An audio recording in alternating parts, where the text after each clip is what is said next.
Hi everyone, and welcome to episode 64 of Not the Worsted Knitting Podcast. My name is Michelle, and I am the knitter and knitwear designer behind meeshyfrazz Knits.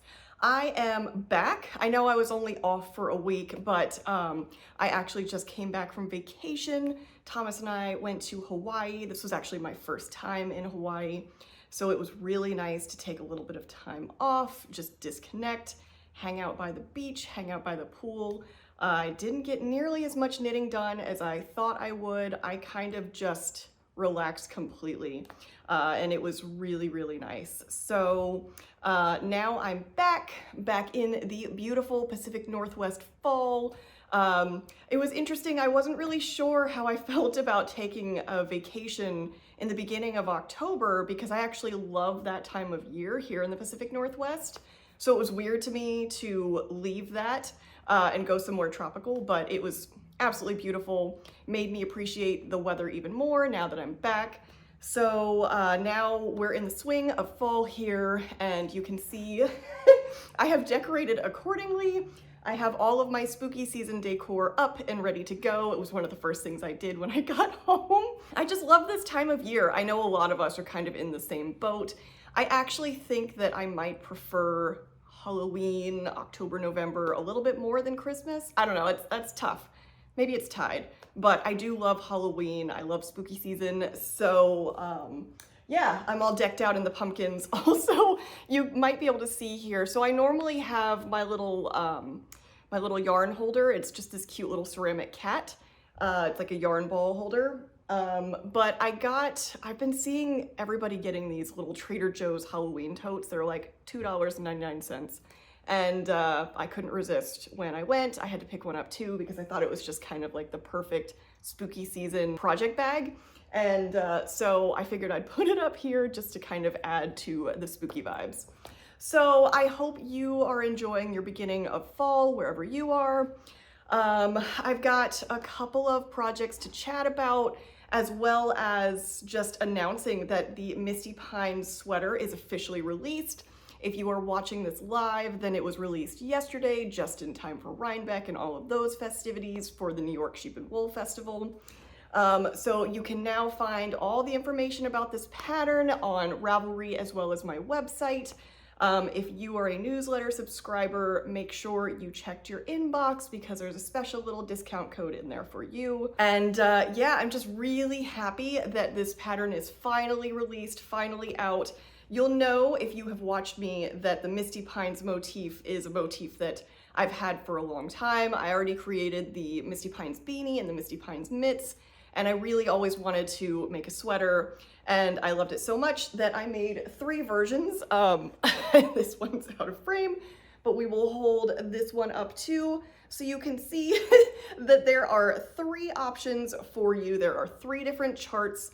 There are also 2 types of charts depending. So you have your choice between a large blocky motif, a large tapered motif, and the small motif. And then each of those charts also comes in the normal version as well as the reverse color version. So all of that is included in the pattern. Really excited for that to be out. Really excited for you to see my testers versions. If you want to see what my testers did, just go to the Ravelry pattern page and you can click on the projects and see. As always, my testers did a phenomenal job. A lot of testers chose similar palettes, but there were a few who chose alternate. So it's fun to see the difference between, you know, what motif everyone chose, how they decided to do it in terms of pairing with the sleeves and the body. I should also mention that there are 3 sleeve options as well. And so it's just fun to kind of see the combinations people chose as well as the colors that they picked. If you are trying to figure out a color palette, definitely watch my last video. I'll put a little insert here. That in the last video, I chatted all about my recommendations for how to pick colors for that. And I've also got a little write-up in the pattern as well as on the Ravelry pattern page, just so you can get an idea before, you know, you commit to the pattern, what color palette you might want to do. So with that out of the way, now that I am able to just wear this freely, I can also share some of the photos. We had such a fun time with the Misty Pines photo shoot. We didn't have much time. It was a really limited window that we had to shoot the photos because I wanted to make sure that I finished my third version so we could have all three in the photo shoot. And so we basically had about a week to do the photos before we left for Hawaii.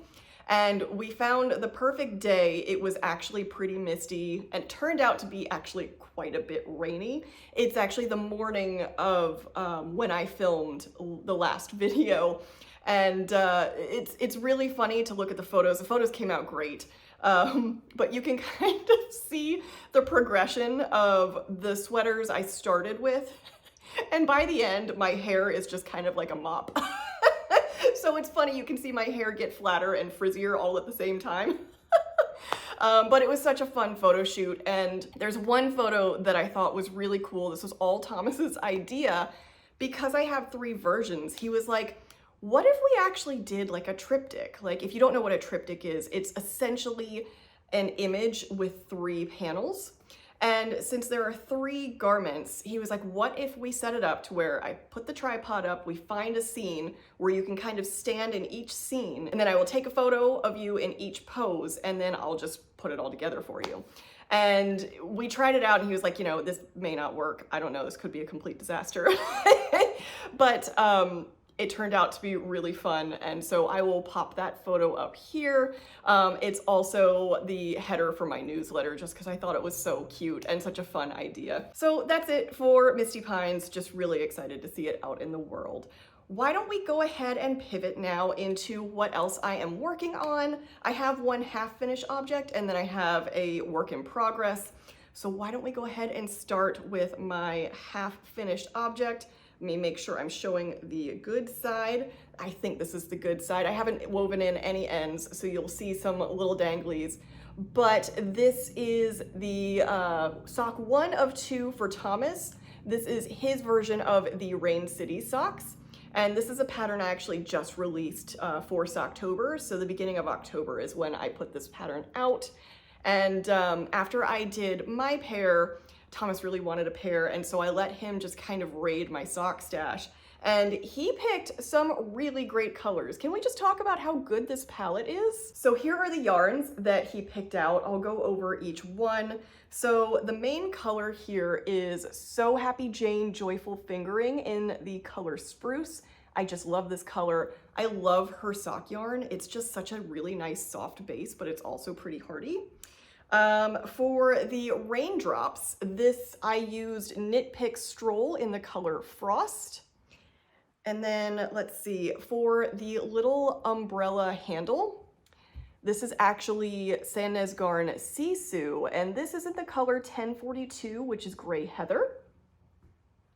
And last but not least, the actual umbrella color, he wanted something with a little bit of variegation so it might look a little bit speckly.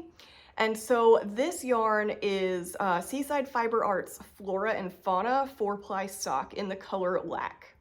So I just think this palette is so pretty together. I really, really love it. I think it's like a nice soft palette to balance out doing the dark main color, and I just think this is so pretty. So this sock I just finished not too long ago. I have not gotten super far on the second sock. You will see I am probably only halfway through the ribbing, so I have a bit to go. This was cast on and about half finished in Hawaii. Like I said, I didn't knit nearly as much as I thought I would. I really thought I was going to knock out these socks in Hawaii, as well as knit like 3 other pairs of socks. I brought so much sock yarn, it's ridiculous. I even went out of my way to buy all bamboo circular needles for, you know, just the different sizes that I would need to go from ribbing to body, or foot rather, not body. So you can, well, I'm holding the needle tips, but you can see that these are bamboo. I don't like knitting with wood needles, especially not bamboo. If they are wood, I prefer them to have a really nice coating on them so they still glide kind of like a metal needle. Bamboo needles are not my favorite. And I have traveled plenty with metal sock needles before, but this was my first time going to Hawaii, and I was really unsure about, I know that there's always a chance that knitting needles might get confiscated at the airport, even though the TSA says that they're good. Just, it depends on who you get. Sometimes they might see it and be like, nah, it's not happening. So I was thinking to myself, if I'm in Hawaii, it's not like I'm just gonna be able to pop over to a yarn store easily. So I want to really guarantee that there's not gonna be any issues. So I decided to go with the wooden needles. And let me just tell you that, you know, US 1 2.25 millimeter bamboo needles with twisted rib in tropical humid heat is, it's not fun. It's not fun. And I think the ribbing took me as long as the majority of the sock to knit. I spent like 3 days at the pool, no lie, doing like 2 rows and just being like, I give up, I don't want to do anymore, I'm going to the pool. So it definitely took me a bit to get past that, but once I got past the ribbing, everything else flew. Yeah, I think I only got to about the heel by the time we got home, and I think from the heel onward, I did after we got home. So yeah, really not much time spent on this, but it was nice to have in Hawaii. So I do think these will technically be his Hawaii socks, even if only like half of one was actually created there. So hopefully it won't take me too much longer to knit these. It was fun though, because I was knitting these under a very different type of umbrella. You know, these were conceived with the idea of Rain City in mind, being in the Pacific Northwest. We are now in our rainy season and that sort of umbrella, but I was working on these while under a sun umbrella, which was a very different vibe, but I also think it kind of worked with the color palette. So I just think these are so cute and I'm looking forward to finishing this so Thomas will have a semi-matching pair. So stay tuned on that. Hopefully those won't take me too much longer. Okay, next up for me to show you, I actually have made some good progress on this. This was something that I did show in the last episode, and we've come a long way. So this is my Anacortes Shawl. This is how it's coming along. This is knit in brushed Suri by Blue Sky Fibers, and I really love this. This was also something, so I cast this on back when we were still home, but oh dear. All right, Bagel has found the Halloween decor. He actually hasn't really messed with any of this. I will say the yarn I only pull out for my podcast episodes because otherwise, who even knows what would happen with it? And I think that's really what's attracting him right now. So I actually cast this on and started this while we were still here. And I decided to take this with me to Hawaii. And I do have to laugh because this has metal needles and I did bring this. I was thinking to myself, because I could unscrew these and it wouldn't be the worst case. If they did take these, I could easily replace just the tips. And I just, you know, I wanted to have another option. I knew that this would be kind of an interesting project to bring to Hawaii because it is a very fuzzy Suri. But I was thinking, you know, when we're in the hotel room, it's not quite as big of a deal. And that's actually what I did. So I did a decent amount on this in Hawaii in the hotel room. Not a ton. I've actually made a lot of progress since then. But this has kind of, oh man, look at that. Yeah, that's a disaster waiting to happen. So there is still a ceramic holder in there. I'm really hoping he's not gonna knock that over. Anyway, so this has actually gotten a very special place in my heart because I have been knitting this while we've been watching the Mariners, the baseball team out here in Seattle. We are hopefully watching them on their way to the World Series. They may not make it all the way, but you know, we just have to hope. We have to hope. And so this is actually the shawl that I have been knitting on during the games. And I've started to think, so one thing I love about baseball is all of the superstition behind it. It's just so fun, all of the rituals. And what's fun is with the more successful games, I have actually been working on this shawl. And so I'm starting to think of this shawl as a Mariner's good luck charm. So even there was just a game yesterday and I had to work, so I had my laptop while I was watching the game, but I made sure to pull the shawl out and I just had it touching my lap. And it was such a good game. We did so well. So I am now convinced that this is a good luck charm. And so for every Mariners game, I will be working on this or wearing this. And so, you know, we might just go ahead and say that the Anacortes patterns are the official patterns for the Seattle Mariners. I mean, what do you guys think about that? Anyway, It's coming along nicely. We don't have a ton left to do. We are, of course, at the point in the project where the rows are getting very long. Bagel is on my foot right now. I'm not entirely sure what he's doing, but he is being a menace. So yeah, we're making good progress, but the rows are getting quite long now, which means that the rows take just a little bit longer than they used to. I'll try and put this on for you to see. As I said, we're not there yet in terms of length, but we're getting there. So move all the hair out of the way so you can kind of get an idea of what it just took that under. Yeah, so of course it's still on cords and things, so this is not exactly how it'll look, but you can kind of see here, and I know this is also like cream on cream, but look at that.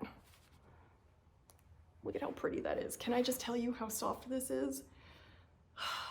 It's kind of chilly today. It's like in the 50s. And now that I've put this around my neck, I don't really want to take it off.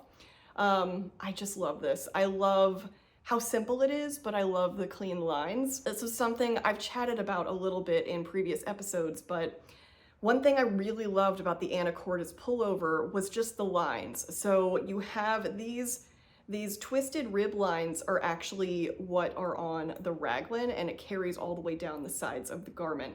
And then on either side of it, you have 2x2 broken rib that comes out of the twisted rib. And it comes out at an angle, and that was part of the design. And so I really wanted a shawl or a scarf of some sort that carried that same idea. And I found that a triangular shawl was really the best representation of how I wanted the ribbing, like the 2x2 ribbing, to come out of the twisted rib. And so I just really love how this is coming along. It's also got me thinking about doing another one in green, so it almost feels like kind of like a leaf pattern. I know that's a little bit literal, but I mean, I really do love nature patterns, if you couldn't tell. So I might have to do that next. But hopefully, yeah, this won't be too much longer and this will be done.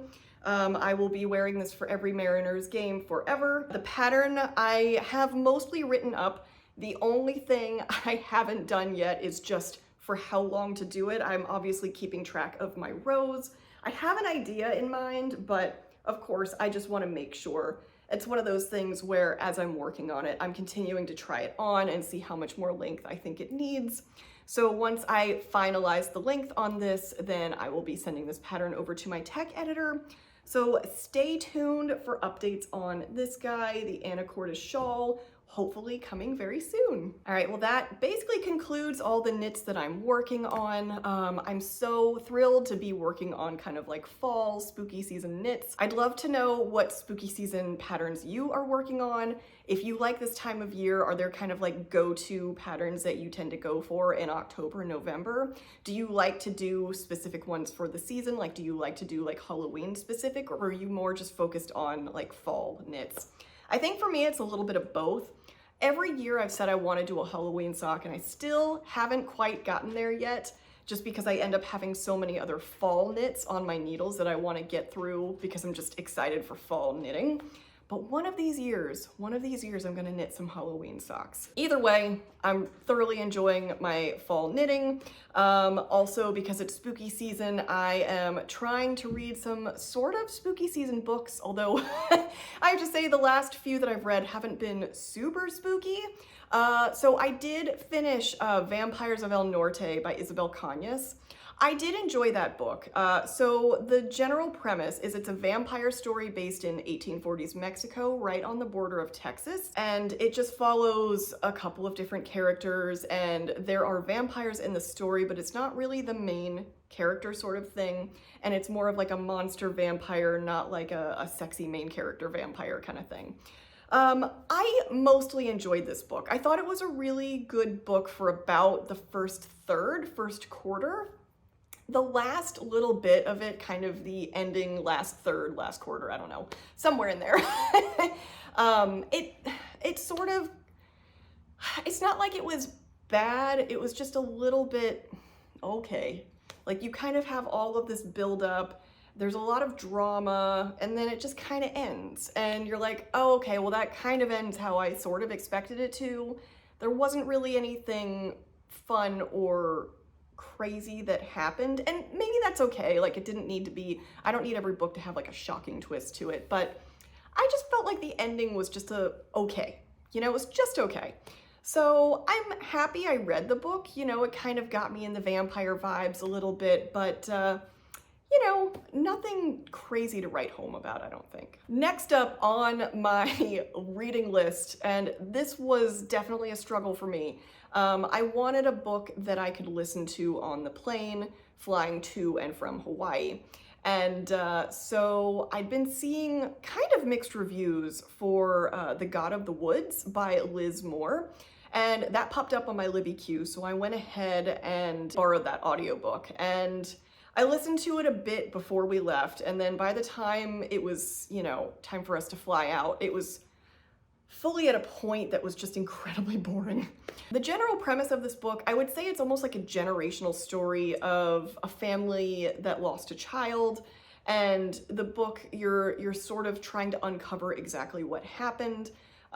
They since had another child much later on, and there seem to be some parallels, and it all sort of ties in with a local summer camp that is nearby. I think they own it. Like, the family owns the summer camp and lives on the property, and there's all these woods, and essentially, like, you know, there's a lot of warnings about not going in the woods and how it's unsafe. And you're sort of trying to uncover what happened between really both siblings. And the premise seems really interesting. And when it started, I was interested. You kind of start in present day and you're in the summer camp, and the younger sister, if you will, is basically missing, and you're trying to figure out what happened. You don't know what happened. I still don't know what happened because I didn't finish the book, but you're not entirely sure what happened. She just didn't show up in her camp bed when she was supposed to. And so you start there, and then it goes back in time, and you're learning about her brother who went missing many, many years ago. And it was sort of going back and forth for a little bit. And then where I kind of had to just DNF this book was it just fully went to the past and it hasn't left.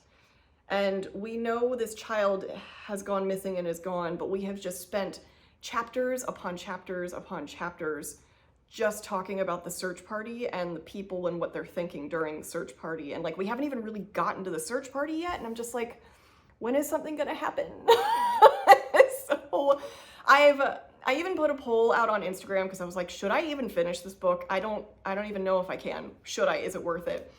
Very mixed reviews, even with that. A lot of people said, just don't even bother. There were several people who actually said, I did finish that book, and I'm not entirely sure that I am happy that I did. It was fine. So I had a couple people that were like, it does pay off in the end because, you know, there are some sinister things that happen, which I kind of get. Otherwise, why would we spend so much time here? I just don't know if I can work my way through the rest of it. So, and this is telling, I think. At the stage I was at, I had about 10 hours left on this audiobook, and both of my flights to and from Hawaii were like 5.5 hours.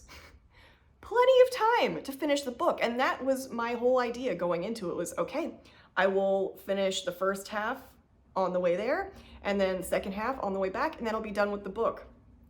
I think an hour into the flight, maybe, I turned it off because I was just like, I just can't. I just don't care. I don't care. And it was just so boring. And I tried again on the flight back, and I think I got about 20 minutes in, and that's when I started doing the poll. We have T-Mobile, which means that we get like a few flights with free Wi-Fi when we fly Alaska. And so I had Wi-Fi, and I did that poll on Instagram, and people were like, don't bother. And so I was like, okay. Fortunately, I had also downloaded the latest episode of the Great British Bake Off, so I watched that instead, and it was much more enjoyable. Anyway, so long story short, The God of the Woods, I did not finish, and by the time I got home, actually today, this morning, I got the notification that my hold was done and Libby took the book back. So, I don't know.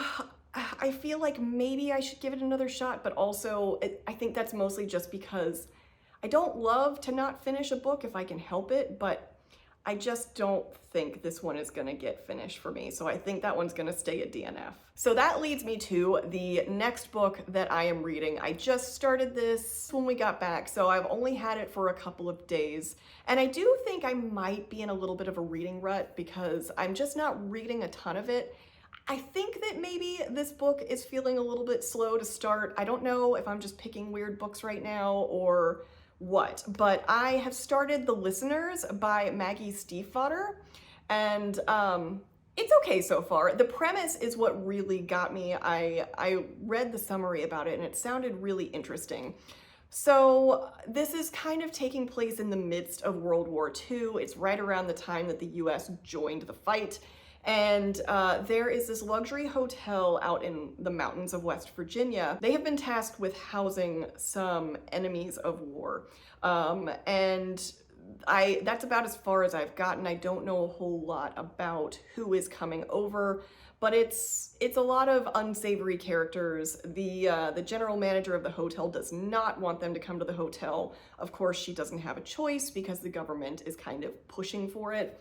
What is so interesting about this premise is also the idea that this hotel is rumored to have some sort of magical powers, and I think it has to do with the water.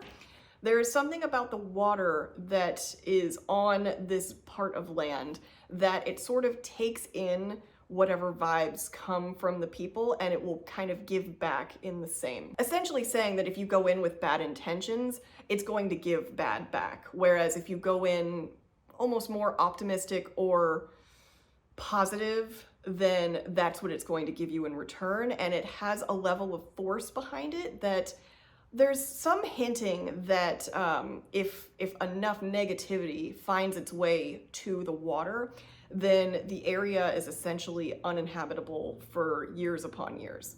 And so I think the idea is that this general manager is really in touch with the water, and she's very concerned about having all of these unsavory characters coming to this place and what they might end up doing to the hotel.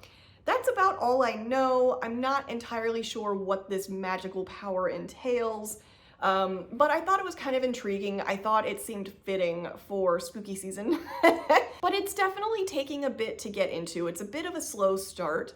Again, I'm only a few chapters in though. I think I'm like 10% in, so I think it's still too early for me to kind of make a judgment call. It does feel like it's starting to pick up now. Some of the government officials have actually made it to the hotel, and you're starting to meet some characters. So I'm interested to see where this one goes. It's a very unique premise. It's unlike a lot of things I've been reading lately. So I'm gonna give it a shot and I will let you know how it turns out. So that covers all of the books that I have read lately, the books that I'm currently reading. If you have any good spooky season book recommendations, please let me know. I will say I actually have a bunch in my queue. I have some that are even just more like cozy spooky. So I should probably bump those up just because I don't know, I'm definitely in a bit of a rut right now. So let me know, yeah, if you've got spooky season recommendations, I would love to hear it. And I'd love to know what books you are reading right now, if there are certain things that you like to read this time of year. I know some people will even like reread or rewatch something this time of year. Thomas and I love to watch our spooky season shows. So just all of those creepy shows. Last year we watched The Fall of the House of Usher. It was like the new version done on Netflix, which was kind of a modern take on the Poe classic. And oh, I loved that so much. It was so excellent. It was such a fun watch. And so we're always kind of looking out for shows or movies like that. It's just, I don't know, it's just something really fun about watching those sorts of things or reading these sorts of stories this time of year. I also heard the Interview with the Vampire series. Apparently there's a new spinoff with Lestat's story. So I'm really intrigued about that. I have not seen the trailer yet, but I've heard good things, so I need to keep that on my radar as well. So yeah, let me know if you have any other recommendations of things to watch or to read. But that kind of concludes all the reading, all the content, all my knitting. If you are in the Washington area, then go Mariners. Really hoping that they might actually pull it off this time, but we will see. It's just been really fun to watch either way. I hope you're having a really nice October wherever you are and enjoying these transitional seasons, regardless if it is getting cooler for you or warmer for you. I just love transitional seasons in general. So if you stuck around until now, thank you so much for watching. I so appreciate it. If you would like to get in touch with me, I am meeshyfrazz on Instagram and Ravelry. You can email me at meeshyfrazz@gmail.com, and you can find me on my website, which is meeshyfrazzknits.com. Thank you so much for watching, and I will see you next time. Bye.